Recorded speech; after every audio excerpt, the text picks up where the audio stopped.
Morning time class बेटा, ये आपकी वर्कशीट है, 6 तारीख की वर्कशीट है। वर्कशीट नंबर 60 हमारा नया टॉपिक शुरू हो रहा है। ये आपका भूगोल का चैप्टर है, राष्ट्रीय अर्थव्यवस्था की जीवन रेखाएं। सबसे पहले हमें हेडिंग का मतलब समझना है कि जीवन रेखाएं अर्थात जिनसे जीवन चलता है। जैसे हमारे शरीर की जीवन रेखा हमारी हृदय है ना, ऐसे ही राष्ट्रीय अर्थव्यवस्था की जीवन रेखा क्या है, कौन सी वो चीज़ें हैं जिनसे हमारी अर्थव्यवस्था का जीवन चलता है, हमारी अर्थव्यवस्था चलती है, कि हमने पढ़ना है। चलिए पढ़ते हैं। हम अपने प्रतिदिन के जीवन में विभिन्न सामग्रियों और सेवाओं को प्रयोग करते हैं। देखिए, आप अपने सुबह से लेकर शाम तक कितनी चीज़ों का प्रयोग करते हैं। बहुत सी सेवाओं का प्रयोग करते हैं, बहुत सी चीज़ों का प्रयोग करते हैं। कौन कौन सी सुबह उठते हैं, आपको ब्रश चाहिए, पेस्ट चाहिए, आपको पानी चाहिए, है ना। आप तैयार होते हैं, आपको कॉपी पेंसिल चाहिए, बैग चाहिए, स्कूल आने के लिए आपको कोई साधन चाहिए, चाहे आप बस में आए, स्कूटर में आए, सड़क पैदल आए तो सड़क अच्छी होनी चाहिए। तो इतनी सारी चीज़ें आप यूज़ करते हैं। इनमें से कुछ हमारे आसपास उपलब्ध होती हैं, जबकि कुछ अन्य चीज़ों की आपूर्ति दूसरे स्थान से लाकर पूरी की जाती है। कुछ ऐसी चीज़ें होती हैं जो आपके घर के आसपास ही मिल जाती हैं, जबकि कुछ ऐसी चीज़ें होती हैं जो कि अन्य स्थानों से आती हैं, फिर आपकी ज़रूरत पूरी करती हैं।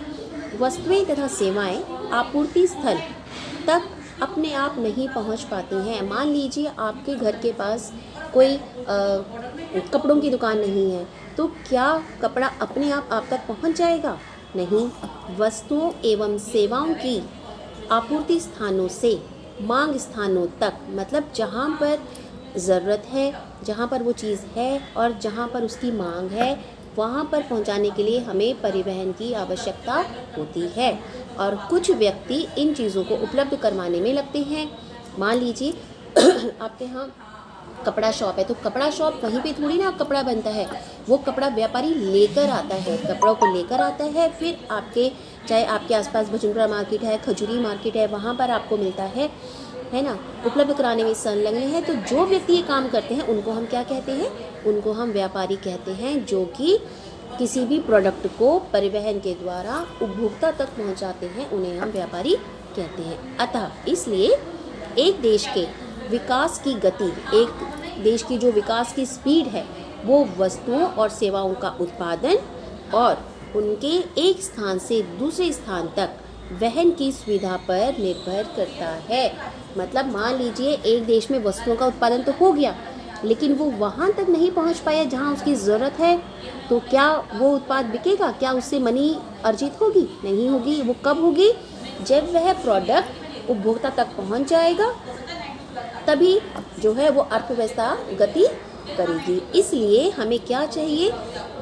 हमें चाहिए परिवहन के तीव्र साधन की हमें आवश्यकता होती है, जो कि चीज़ों को आपूर्ति स्थान से मांग स्थान तक ले जाने में मदद करें। अब ये परिवहन के साधन क्या क्या हैं? बहुत सारे हैं।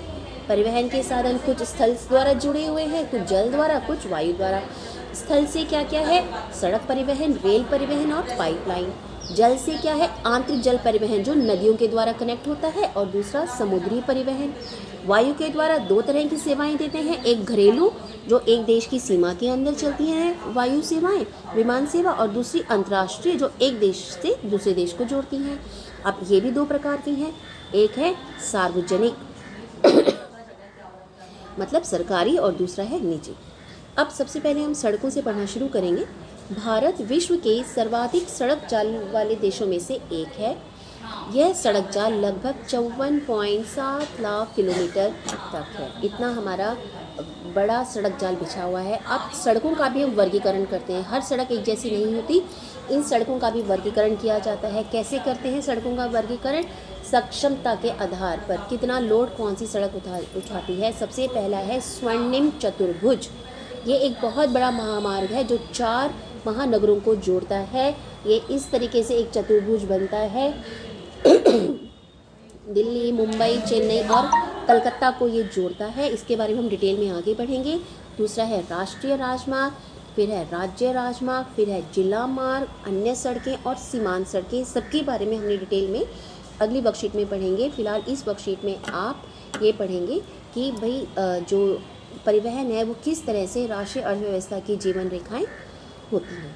ठीक है, तो ये चाहे क्वेश्चन इस रूप में आए, चाहे आपको इस रूप में आए कि देश के तीव्र विकास के लिए हमें सक्षम परिवहन की आवश्यकता है, आपको बताना है, तो आप इसमें ऊपर जितने भी पैरा में दिया गया है उनको पॉइंट्स में लिख लेंगे और एक उदाहरण दे देंगे। जैसे मैंने आपको उदाहरण समझाया, चाहे कपड़े का दे दें, चाहे आप किसी दाल आटा चावल किसी का भी आप उदाहरण दे सकते हैं, ठीक है। और परिवहन के साधनों से आप क्या समझते हैं वो आपने ऊपर देख लिया। तो ये आपकी वर्कशीट है, सभी बच्चों ने ध्यान से करना है।